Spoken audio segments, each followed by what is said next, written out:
saat ini adalah ibadah yang benar menurut Tuhan Yesus. Dengan tujuan agar warga jemaat dapat melaksanakan ibadah yang benar dan bukan sekedar rutinitas keagamaan saja. Saudara-saudara, puasa di dalam tradisi Yahudi berarti tidak boleh makan, tidak boleh minum.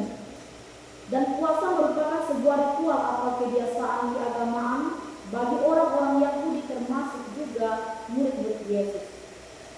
Jadi tujuan berpuasa adalah untuk pendekatan diri kepada Tuhan yang biasanya dilakukan karena ada sesuatu yang dianggap perlu oleh seseorang. Lalu di dalam Alkitab ada begitu banyak pengajaran dan tokoh tentang puasa. Contohnya Esther, untuk menyelamatkan bangsanya, Esther ingin agar orang-orang Israel berpuasa dengannya. Daniel pun berpuasa juga untuk mendapatkan pengertian dan hikmat dari Allah.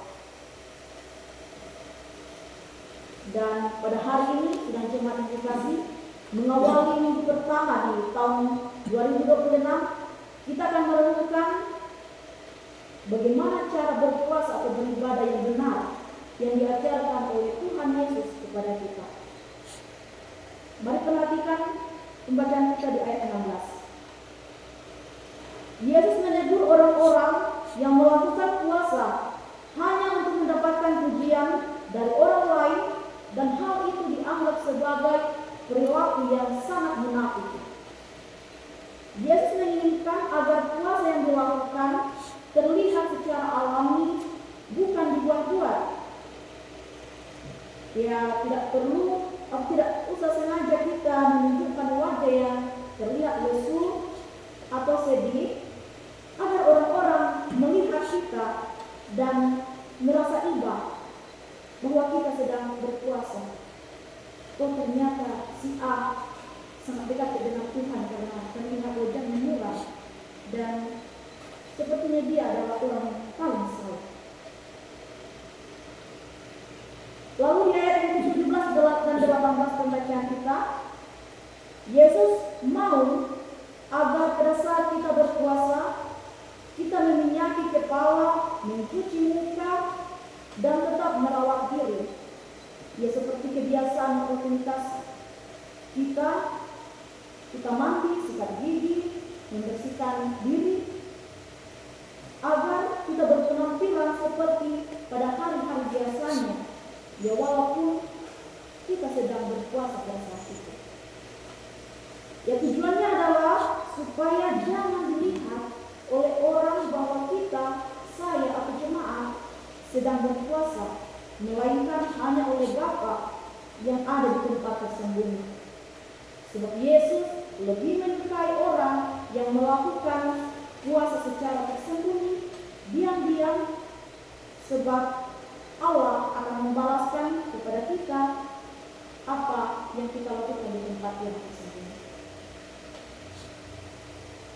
Saudara-saudaraku yang terkasih di dalam Yesus Kristus, lalu kesimpulan dari pelajaran kita saat ini, firman Tuhan yang kita dengar dan kita baca bersama.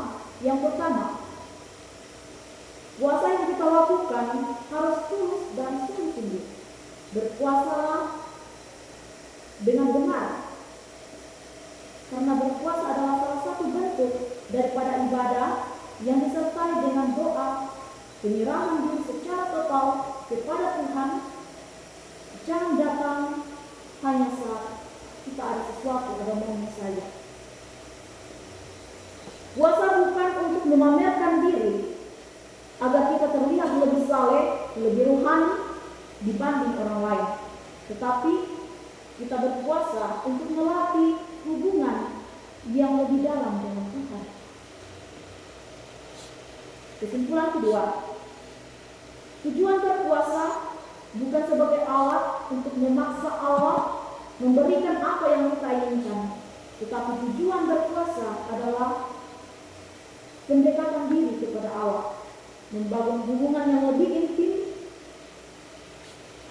Sehingga apa yang menjadi keinginan hati ataupun hubungan hidup kita membuat kita lebih menyelami, memahami apa kehendak dan rencana Allah yang terbaik terjadi di dalam kehidupan kita.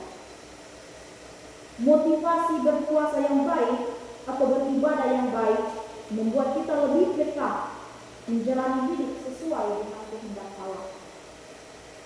Dan yang terakhir, puasa yang murni membantu kita berkonsentrasi atau fokus pada doa dan melatih disiplin diri, sehingga ibadah yang kita lakukan membentuk hubungan yang khusus dan sangat pribadi dengan Allah. Yesus bukan tidak setuju dengan berpuasa, melainkan bagaimana cara kita dalam berpuasa.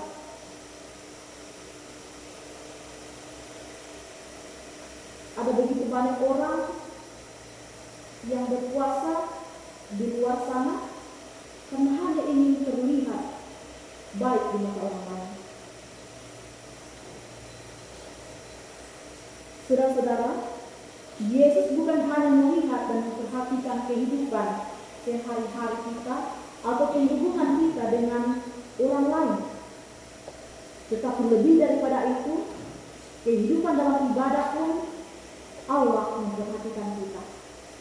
Oleh karena itu, beribadahlah dengan benar sesuai dengan ajaran Yesus. Amin.